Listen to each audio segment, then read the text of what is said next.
BNP chairperson জনাব তারেক রহমানের পক্ষে আজকে ধানের শীষের প্রতীক গ্রহণ করার জন্য এসেছি। তরুণ সমাজ থেকে শুরু করে সকলে জনাব তারেক রহমানকে ভোট দেওয়ার জন্য মুখিয়ে আছেন। ঢাকা 17 আসন বিএনপি মনোনীত ধানের শীষ প্রতীকের প্রার্থী বিএনপি চেয়ারপারসন জনাব তারেক রহমানের পক্ষে আজকে ধানের শীষের প্রতীক গ্রহণ করার জন্য এসেছি।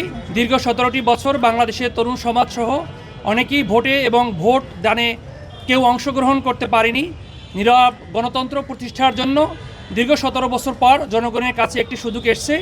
এই সুযোগটি জনগণ সকলে কাজে লাগাবে।